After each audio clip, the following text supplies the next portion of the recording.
The stranger on the roadside. The sun was beginning to dip behind the hills, casting long golden streaks across the quiet desert highway. It was one of those lonely stretches of road where time seemed to slow down and silence wrapped around you like a warm, heavy blanket. Most drivers sped past this part of California, especially as evening drew near. But one woman stood still, stranded, next to a cherry-red 1967 Mustang, its hood propped open like a wounded animal. Her name was Lena, and today was the kind of day that tested everything she thought she could handle. Lena had been driving for hours, trying to make it from Los Angeles to her father's home in Nevada. It wasn't just a casual visit. Her father had fallen sick again, and the doctors said this time it was serious. Her Mustang, passed down from her late mother, was the only thing she had left of her family's history. She refused to trade it in for something newer, no matter how many people told her it was a mistake. The Mustang was more than a car. It was memory, legacy, and love in metal form. But now, it sat useless, coughing smoke and clicking helplessly every time she turned the key. She looked down at her hands stained with oil, shaking from frustration and fear. Her phone had no signal. Cars passed every 10 or 15 minutes, most speeding by without a glance. A few slowed, stared, and kept going. Lena had tried everything she knew. The radiator was fine. The oil wasn't low, but something in the engine just wouldn't catch. She leaned on the front fender, eyes welling with tears. She hadn't cried in months. Not when she lost her job. Not when the bills piled up. Not even when the doctors said her father might not make it. But this moment broke her. Then, just as she wiped her eyes and tried to pull herself together, a motorcycle engine echoed in the distance. The sound grew louder, then softer, then louder again as it approached a curve and drew closer to where she stood. A black motorcycle came into view, sleek and clean, its rider in a black helmet and leather jacket. Lena stood up straight, brushing dust from her jeans, unsure if she should wave or wait. The rider slowed, then stopped. He parked the bike a few feet away and got off slowly, removing his helmet with a quiet confidence. It was Keanu Reeves, not the movie star with the entourage, not the celebrity with cameras chasing him. This man walked with a calm, unbothered energy, like someone who lived outside of time. He looked at Lena's Mustang, then at her. He didn't ask who she was or why she was there. He just said, "You look like you've had a long day. Mind if I take a look?" For a moment, Lena was too stunned to speak, not just because of who he was, but because his tone was gentle, not pitying. She nodded slowly. "I've tried everything," she said, voice cracking.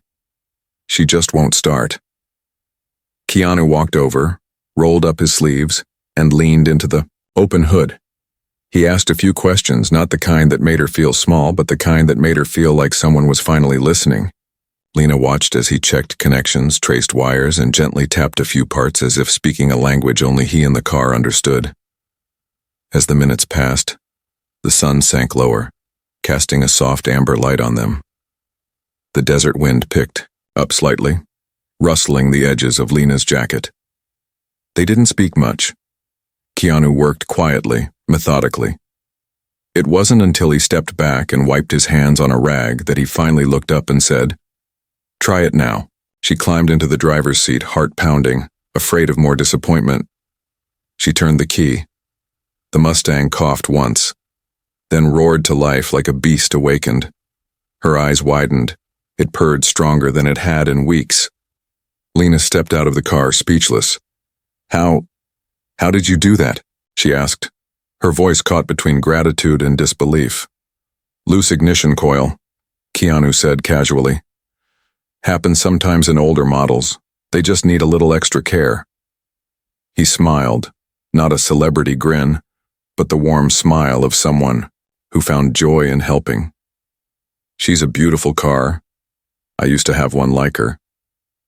As Lena stood there trying to find words, a strange silence settled over the highway again. It wasn't awkward, it was peaceful. She wanted to thank him properly, but all she could do was offer him her hand and say, "You have no idea what this meant to me." Keanu shook her hand gently, eyes sincere. You'll make it to where you're going. Just take it slow and keep her under 70. She laughed softly, and for the first time that day, it wasn't forced. Then, just as she thought he might, right off into the sunset like something out of a movie. Keanu looked at her Mustang again, paused, and asked, Do you mind if I tell you something strange? Lena raised an eyebrow. Sure, this exact car, same year, same color, same interior, belonged to someone I lost a long time ago, he said, his voice suddenly distant. I haven't seen one like it since. I don't believe in coincidences. The moment turned quiet, again. Lena didn't know what to say. She sensed that whatever he was remembering was deep, personal, but before she could speak, Keanu handed her a small keychain from his pocket. It was a worn leather tag with a faded number etched into it. Keep this, he said. It brought me luck when I needed it. And without another word, he walked back to his motorcycle, nodded once and rode off into the dusk, the engine fading with the wind. Lena stood there frozen, the Mustang humming behind her, the keychain in her hand, heart full of questions. What just happened? Who was that really? Why did it feel like something more than kindness? She didn't know it yet, but that moment on the roadside was about to change everything. The trip she thought would be simple would soon become a journey through secrets, surprises, and a truth she never expected. As Lena climbs back into the Mustang and pulls onto the road, her dashboard radio flickers on by itself for the first time in months, playing an old song her mother used to sing, one that only played on a custom cassette long lost in the wreckage of their family garage. Her hands tremble on the wheel, and in the rearview mirror far behind she sees a black motorcycle stopped on a hill, its rider no longer visible. The cassette that shouldn't exist, the Mustang moved steadily down the desert highway, its engine humming with newfound life. The wind rushed in gently through a small crack in the window, brushing strands of Lena's hair across her face as she stared out at the darkening sky. But her thoughts were far from the road. Her grip on the steering wheel tightened every time she looked at the small leather keychain Keanu had given her. It now hung beside her ignition, swaying slightly with the motion of the car. There was something about it, something old, worn, yet deeply personal. She had accepted it out of gratitude, but now she couldn't shake the feeling that it wasn't just a gift. It felt like a message. And then there was the song. Lena hadn't listened to that melody in years. It was a lullaby her mother used to sing when she was little. When her mother passed away in a car crash, most of their old belongings were either lost or destroyed, including a hand-recorded cassette with that same song. It wasn't something she ever expected to hear again. Yet as soon as Keanu rode off and she started the engine, the radio, which hadn't worked properly since last spring, flickered on, and there it was, a grainy recording of her mother's voice, singing gently, as if the past had reached out to cradle her in that moment. The cassette wasn't in the car. The radio wasn't connected to anything. But somehow, it played. She tried to convince herself it was just coincidence, a frequency glitch, maybe a local station broadcasting something similar. But deep down, she didn't believe it. She knew what her mother's voice sounded like. She remembered every note of that song, and it didn't sound like a recording made in a studio. It sounded like a memory, real, raw, imperfect, and emotional. Tears welled up again, but this time they weren't from frustration. They were from something she hadn't felt in a long time, hope mixed with awe. Hours passed and the stars came out, dotting the sky like diamonds scattered on black velvet. Lena drove carefully, remembering Keanu's words to keep it under 70. Her father's house was still several hours away, so she decided to stop for the night at a small motel she remembered from past trips. It sat just off the main highway, quiet and surrounded by tall pine trees, its neon sign flickering weakly in the distance. The place had changed over the years, new paint, different owner, but the bones were still the same. She pulled into the lot, parked the Mustang, and checked in. The man at the front desk barely looked up from his crossword puzzle, handing her a key without asking for an ID. Room 4. Heater works if you bang it twice on the side. Don't mind the cat in the hallway. He's lived here longer than most guests. Lena smiled politely, taking the key and heading to her room. Inside, it smelled like old soap and pine cleaner. She set her bag down and sat on the edge of the bed, still feeling the weight of the day pressing against her shoulders. After a quick shower, she lay down and stared at the ceiling. Her mind replayed everything: being stranded, Keanu's sudden appearance, the way he fixed the engine, the keychain, the song. It all seemed too perfectly timed. And then there was his final sentence: "I don't believe in coincidences." It echoed in her head like a warning and a promise all at once. Something inside her told her this wasn't over. She wasn't just on a journey to see her father.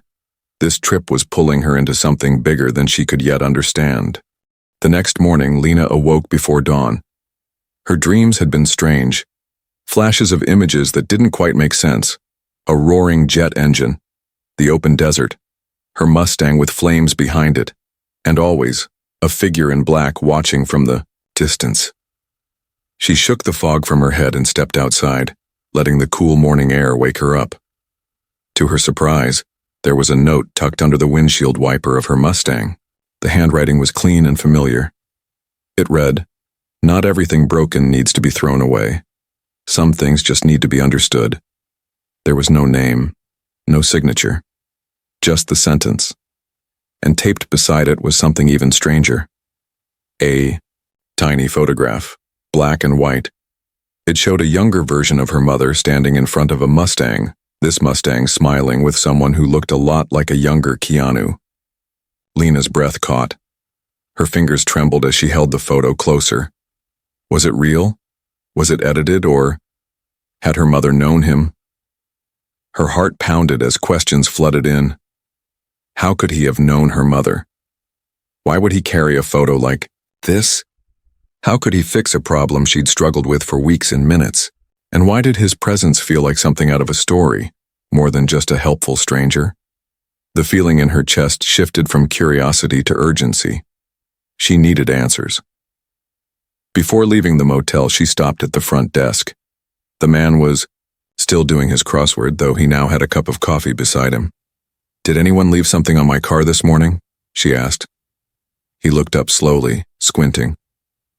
"Your Mustang?" "Yeah, some guy came by around 5 a.m. Tall, leather, jacket, didn't say much. Just looked at the car for a while, then walked off down the road." "Did he say where he was going?" "Nope. But he left behind this." The clerk reached under the counter and handed her a small brown envelope. Inside was a folded piece of paper and a worn map. The map had markings in red ink, circles and lines drawn from the stretch of highway where she'd broken down all the way to a small town in Nevada called Haven Creek, a place she'd never heard of. Next to it, the paper had just one sentence. "Some places hold answers. Others hold memories. This one holds both." Her plan had been simple: get to her father, stay a few days, return home. But now, she wasn't sure anymore. Something about Haven Creek pulled at her like gravity. She had never been there, never planned to go. Yet suddenly, it felt like everything pointed in that direction. She got back into her car and stared at the map for a long time. The Mustang sat patiently, its engine quiet but ready. The keychain from Keanu swung gently, catching sunlight and reflecting it onto her lap like a quiet signal. Lena made a decision. Not because it made sense, but because her heart knew it was the right one. She folded the map, started the engine, and turned toward Haven Creek. She didn't know what she would find there. She didn't know if Keanu would be waiting or if this was just another piece of a puzzle she was only beginning to understand. But deep inside, she knew this journey had shifted from rescue to discovery. And once again, the radio flickered on by itself, playing the same melody. Only this time, it was followed by a voice she hadn't heard before. A male voice, calm and quiet, whispering words she couldn't quite catch. It wasn't her imagination. She was being led somewhere. And the truth, when it came, would change everything she believed about her past, her family, and the stranger who had stopped to help her on a forgotten highway. As Lena approaches the sign for Haven Creek hours later, she notices something chilling. A faded billboard outside the town reads, "Welcome to Haven Creek. home of the reclusive engineer who disappeared in 1997. Below it is a blurry image that stops her heart. It's Keanu's face, much younger, but unmistakable. And underneath, the image, a spray-painted message. He never left. The town time forgot, the wind shifted as Lena crossed into Haven Creek. The trees stood taller here, not desert palms but thick, towering pines that stretched their shadows across the narrow two-lane road. The atmosphere changed instantly. It was as if she had driven through an invisible wall that separated two different worlds. The temperature dropped slightly and the sky took on a pale gray hue. She rolled down the window, letting the chilled air rush in, carrying with it the scent of pine, damp leaves, and something faintly metallic, like old machinery. Her fingers tightened around the steering wheel as the billboard's final words echoed in her mind. He never left. The town was small, almost hidden in a valley between hills. She drove past crumbling buildings, weathered storefronts, and rusting signs that looked like they hadn't been touched in decades. There was no gas station, no chain stores, no bright lights, only the basics. A diner with a flickering open sign, a hardware shop with boarded windows, a post office barely standing, and a church steeple that leaned slightly like it was bowing to time. She saw no one. It was early afternoon, yet the streets were empty, as though the town itself had taken a long breath and never exhaled. Lena parked in front of the diner. It was the only place that seemed to be alive, though just barely. She stepped inside, the door creaking open to the soft jingle of an old bell above her head. The scent of burnt coffee and fried eggs hit her immediately. Behind the counter stood a woman in her 60s, silver hair tied back, eyes sharp but tired. She looked up from wiping a mug and froze for a second when she saw Lena, then slowly placed the mug down and said, "You're driving the Mustang." Lena paused. "Yes, ma'am." The woman didn't smile. Instead, she tilted her head, studying Lena with a mix of curiosity and unease. "Haven't seen that car since, well, not since he left." Lena stepped closer, her voice soft. "You mean Keanu?" The woman didn't ask how she knew. She just nodded, then motioned toward a booth by the window. "Sit down, honey. I'll bring you some coffee. You've got questions. I can see it in your eyes. And I got stories if you're willing to listen." Lena sat down, heart thudding in her chest. As the woman returned with a cup of steaming coffee, she pulled up a chair and sat across from her, sighing deeply. "Name's Margot," she said. "Been here all my life, seen things that don't make much sense. Your mother, Emma, she used to come here too, years back. And that man you're asking about? He was more than just a movie star. In this town he was a mystery we never solved." Lena felt her hands go cold. "My mother was here? When?" "Mid-90s, Margot said, glancing out the window as if she could see the past playing out in the streets. "She showed up with that same Mustang, said she was chasing something, or maybe someone. Nobody ever knew for sure. She worked at the post office for a while, kept to herself. And then one day he showed up. A man who looked like he belonged in the movies but spoke like someone who'd lived 1,000 quiet lives. They were close. Real close. Then, just as suddenly as he appeared, he vanished. The story was he went back to Hollywood, but some of us, we never bought it." Lena leaned forward. "Why not?" Margot hesitated. "Because we still see him. Not often. But he's been spotted. Helping someone fix a car. Leaving a note on a doorstep. Paying for a stranger's groceries. Always quiet. Always gone before anyone can ask who he is. It's like he's watching over the town. Protecting something. Or maybe someone." The words sent a chill down Lena's spine. She reached into her bag and pulled out the old photograph. The one showing her mother and Keanu beside the Mustang. Margot stared at it for a long time. "That was taken behind the church," she whispered. "Emma never told anyone who the man was, but now I know." Lena looked down at the photo again, the way he stood beside her mother, the way they both smiled, relaxed and real. It wasn't a fan photo or a random snapshot. It was something deeper. She had spent her whole life thinking her mother had kept secrets. but she never imagined this was one of them. "Do you know where he went?" Lena asked. "Where I can find him?" Margot nodded slowly. "There's a cabin up in the hills, beyond the old mill. Nobody's lived there in years, but sometimes the smoke rises. Someone's there, even if they don't want to be found. You want answers? That's where you go." Lena finished her coffee, thanked Margot, and stepped back outside. The air felt heavier now, like the truth was pushing its way to the surface. She drove through the town, past the silent mill, and followed the winding road into the forest. The path grew narrower, the trees thicker. Her Mustang climbed slowly, tires crunching over gravel and fallen pine needles. Then, after nearly an hour, she saw it, a small cabin nestled between tall oaks, smoke curling gently from the chimney. She parked and stepped out, heart racing. The door of the cabin stood slightly ajar. She approached, footsteps soft on the wooden porch, and knocked. No answer. She knocked again, louder this time. Still nothing. But just as she was about to turn away, a voice called out from behind the cabin. "You came." She turned quickly. Keanu stood at the edge of the clearing, dressed in simple clothes, holding an axe in one hand and a small bundle of firewood in the other. He looked older than in the photo, but his eyes held the same calm depth, the same quiet strength. He set the firewood down and walked toward her. "I wasn't sure you would," he said, voice low but warm. Lena's throat tightened. "You knew my mother?" Keanu nodded. "Yes, and I know why you're here."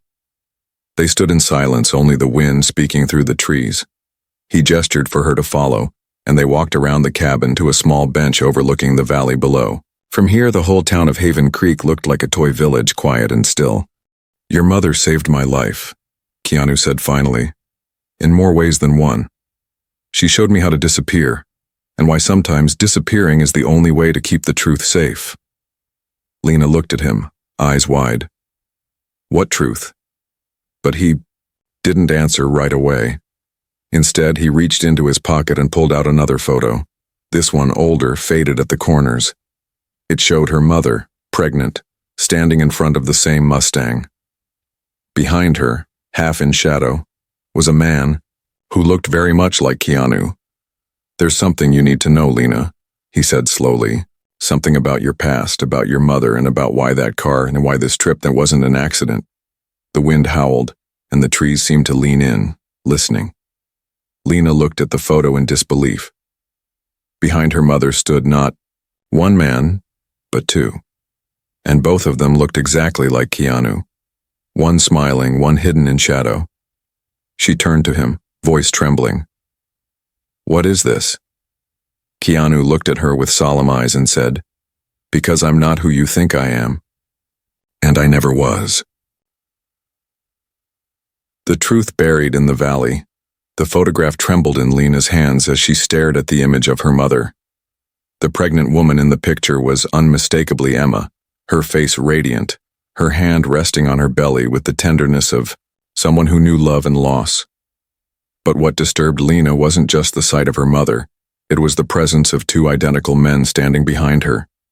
One in the light, smiling with ease, and the other in the shadows, his face partially hidden but undeniably the same jawline, the same build, the same haunting calmness.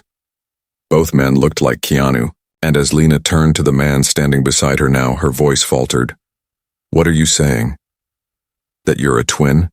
That my mother knew you both?" Keanu didn't answer immediately. Instead, he sat down on the bench again, elbows resting on his knees, eyes fixed on the horizon. The sun was dipping low behind the hills, painting the sky in streaks of orange and violet, as if nature itself were bracing for the weight of what he was about to say. "No," he said finally, "we weren't twins. Not in the way people understand. We were possibilities, paths that diverged long ago and yet somehow remained tied together.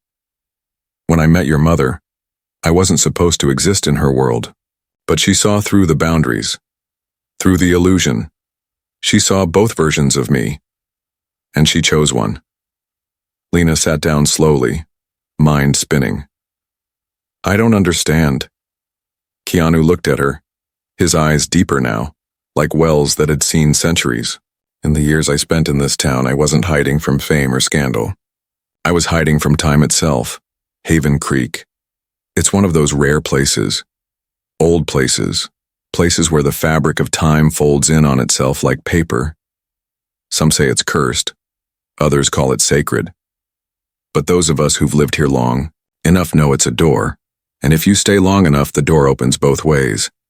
Your mother came here searching for her past, but she found something else, something she didn't expect.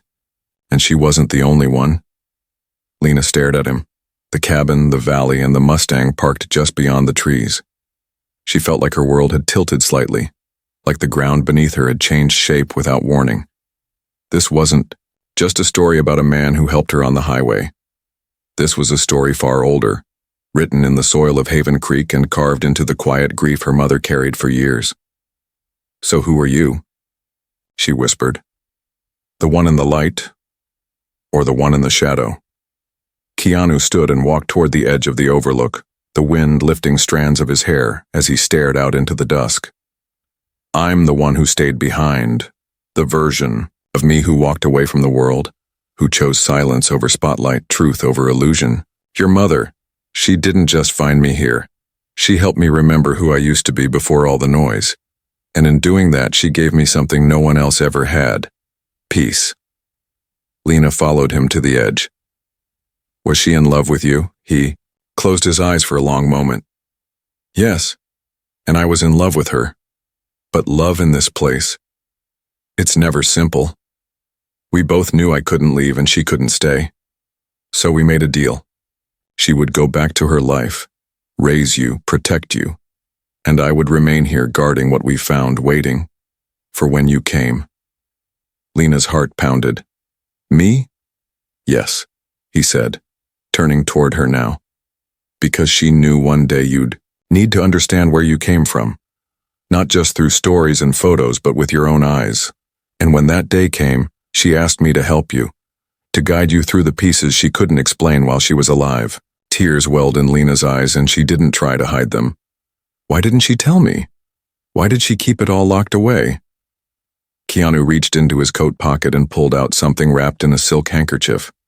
He unfolded it carefully, revealing a locket. Gold, weathered, but still beautiful. He opened it, and inside were two tiny pictures, one of Lena as a baby, and one of her mother holding her.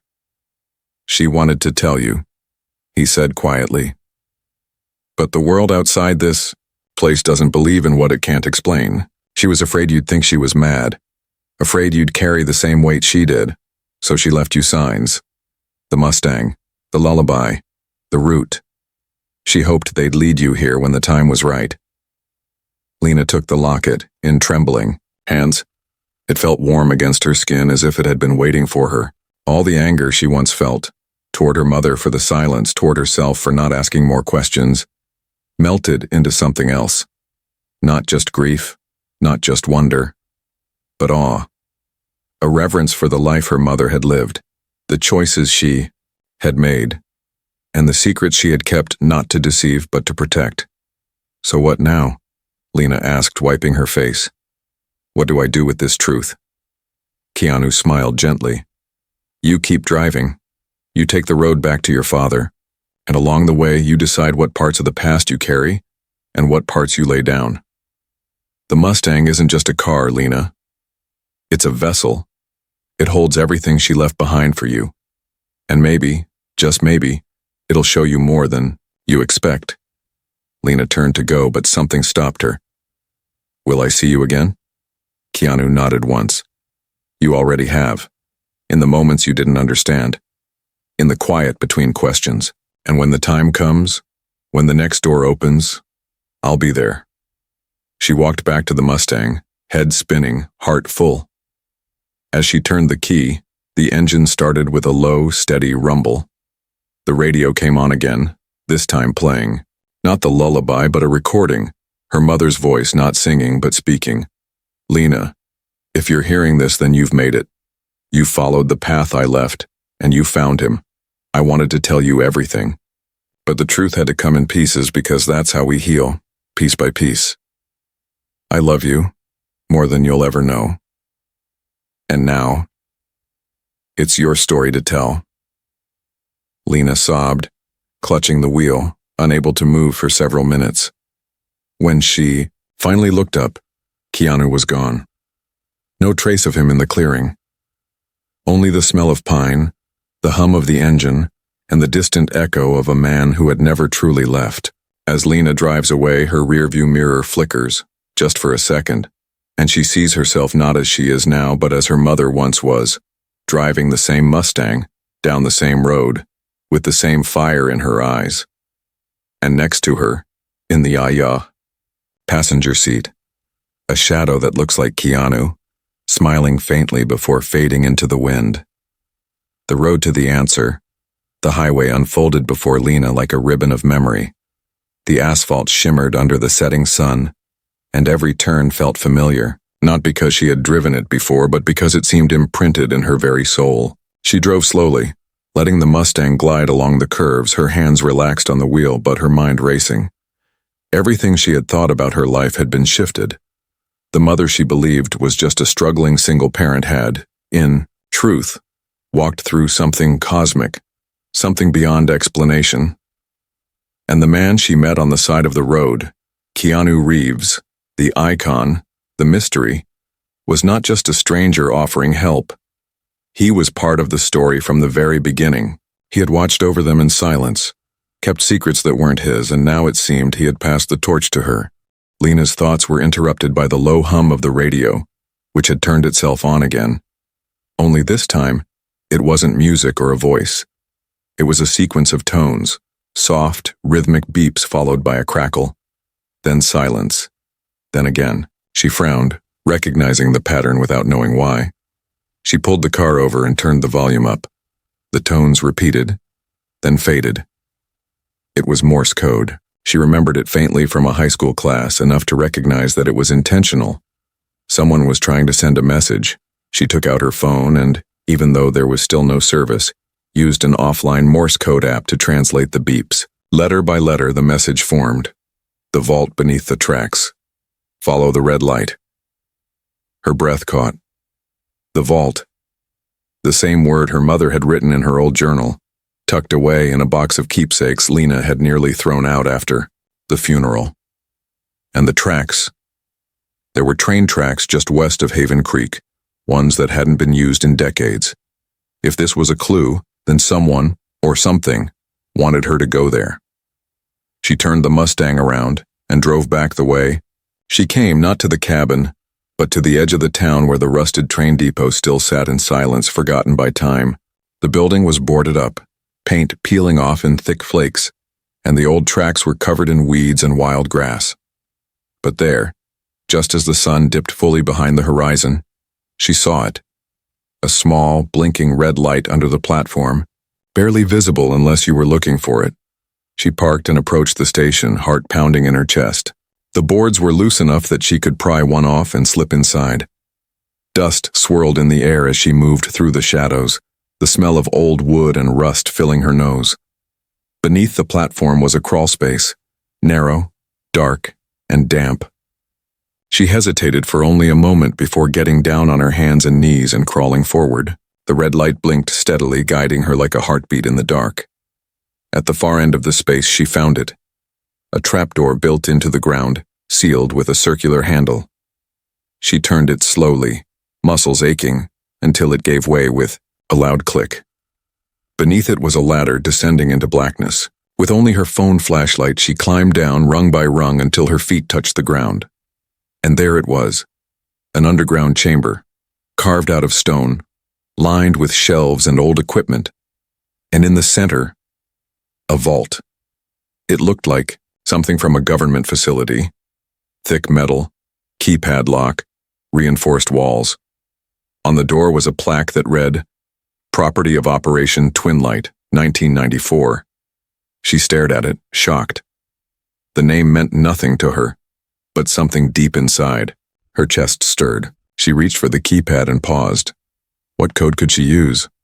Her eyes drifted to the leather keychain Keanu had given her. It had a faded number etched on it, 199742. She pressed the numbers into the pad. The light blinked green, and the vault door opened with a deep mechanical hiss. Inside were files, boxes of them, papers, photos, data disks, and letters. At the center of the room was a table, and on it lay a leather-bound notebook with her mother's name on the cover. Lena picked it up with shaking hands and opened to the first page. Written in her mother's handwriting were the words, "If you're reading this, Lena, you have found what we tried to protect. You were never supposed to be part of this, but the world had other plans." Lena flipped through the pages, and the story unfolded like a storm. In 1994, her mother had been recruited by a classified agency studying temporal anomalies, places on Earth where time folded, reversed, or duplicated. Haven Creek was one of them. It was chosen as a test site for a project called Twinlight, an attempt to observe parallel versions of individuals interacting with themselves. The program failed, or at least the government said it did. But her mother had met a subject, one who refused to leave, one who stayed behind to keep the anomaly stable. That subject was Keanu Reeves, or rather, a version of him that split off from the public persona the world knew. The notes described a man who remembered lives he hadn't lived, who existed in two timelines at once, and who chose to stay in the timeline that made less noise but more sense. Her mother had fallen in love with that man. She tried to leave but found she was pregnant. The program disbanded. The town shut down. The vault was buried and sealed. Her mother escaped with the Mustang, the only constant between timelines, and raised Lena in secret. But now the door had opened again, and someone, maybe Keanu, maybe something else, had led Lena back to it. As Lena sat there surrounded by evidence of a life she never knew, she felt overwhelmed. Was this why Keanu helped her fix her car? To set her on the path? To hand her the legacy her mother couldn't explain? The notebook ended with one final message, scribbled in a rushed, emotional hand. Do not fear the mirror, Lena. Fear the ones who refuse to see both reflections. If he finds you, trust your instincts. Not everyone wearing a familiar face is your friend. Lena's pulse quickened. It was clear now. She wasn't alone in this. Someone else was watching. Maybe others from the Twinlight project. Maybe the version of Keanu who lived in the shadows of that old photograph. As she climbed out of the vault, night had fallen completely. She looked around, sensing she wasn't alone. The wind had died. The town felt still. Too still. She got back in her car and drove away from the depot, her headlights cutting through the darkness. And as she passed the last street lamp on the edge of town, she glanced into her side mirror. A figure stood under the light. Tall. Still. Not moving. Not waving. Just watching. And though she couldn't see his face clearly, something about the posture chilled her to the bone. It wasn't Keanu, not the one she knew. It was the other one. Lena accelerated, heart pounding, but the radio switched on again, this time playing a distorted version of the lullaby. Behind it, a voice layered beneath the music whispered one word. Run. The reflection that chose her, Lena drove with her foot pressed hard on the accelerator, the Mustang's engine roaring through the silence of night. Her heart thudded louder than the tires hitting the broken road as her eyes flicked between the highway and the rearview mirror. The figure under the street lamp remained etched in her mind, not just because of how still it had stood, but because of what she didn't see in it. It lacked warmth. It lacked the quiet soul she had seen in the Keanu who had helped her. Whatever had emerged now was something else, something colder, unfinished, like a version of a man who had made the wrong choice at a critical crossroads and never found his way back. As the road twisted through dense trees and shadows danced on the windshield, Lena gripped the steering wheel tighter. The distorted lullaby still echoed faintly from the radio, layered with a whisper she couldn't forget. Run. She didn't know how far she was running or where exactly she was going, only that something had shifted in the air around her and she was being hunted. Not with weapons or traps, but with silence and memory. the kind of pursuit that didn't make noise but carved deep into the spirit. She passed the last known landmark on the edge of Haven Creek, a burned-out general store, half-collapsed, windows shattered by years of wind and vandals. Just beyond it, the forest opened into an old campground. Her mother had brought her here once, years ago. Lena remembered sleeping in the back of the Mustang, wrapped in blankets, her mother humming softly beside her. They had roasted marshmallows that night and laughed until they fell asleep under the stars. Now it felt like a memory from another life. Lena stopped the car and turned off the headlights, allowing darkness to swallow everything around her. She stepped out quietly and listened. The wind moved through the trees like whispers in a language she almost recognized. She walked slowly toward the clearing, holding the locket tight in her fist. Suddenly, the air changed, like a ripple in water, subtle but unmistakable. And then he appeared. From the edge of the woods, a silhouette emerged. Tall, familiar, Keanu. But this time it was the other one, the man from the shadows in the photo. His expression wasn't cruel, but it was empty. No warmth in his eyes, no curiosity, only stillness, like something that had waited for too long and no longer knew what it was waiting for. "You opened the vault," he said, voice calm but distant. Lena nodded. "I had to." He stepped closer. "You weren't supposed to." The truth was meant to die with her. "Then why leave the signs?" Lena asked. "Why lead me here?" He looked down at the ground, then back at her. "Because I needed to know if you were ready." "Ready for what?" Her voice cracked. "To be hunted? To be lied to my whole life?" "No," he said quietly. "To choose." She blinked. "Choose what?" He walked to the center of the clearing and pointed at the ground. At his feet was a circle of stones carefully placed surrounding an old wooden hatch. She hadn't seen it before. He knelt down and opened it. Inside was a shallow well, its bottom reflecting the night sky like glass. And when Lena looked into it, her breath caught in her throat. She didn't see her own reflection. She saw two. On the left was the version of herself she knew. Tired, hurt, but brave, shaped by struggle and love. On the right was another, hardened, colder, eyes filled with questions and no trust. Both reflections moved with her, yet one of them turned its head slightly, moving differently than she did. "This is what the project was meant to reveal," he said. "Every person holds two truths, one forged by pain, the other by fear. Your mother saw both in me. She chose the one who could love. The other one, she locked away." Lena stepped back, heart racing. "And you, which one are you?" He didn't answer. Not with words. Instead, he stepped beside the reflection that moved in opposition. The one with empty eyes. And in that moment, Lena understood. He was the one who had never been chosen. The one who had lived in the shadow of kindness, watching the world go on without him. And now, he wanted something more. Not revenge, not destruction, but balance. And she was the key. "You have her heart," he said, "and his strength. You belong to both sides. You can open what neither of us could."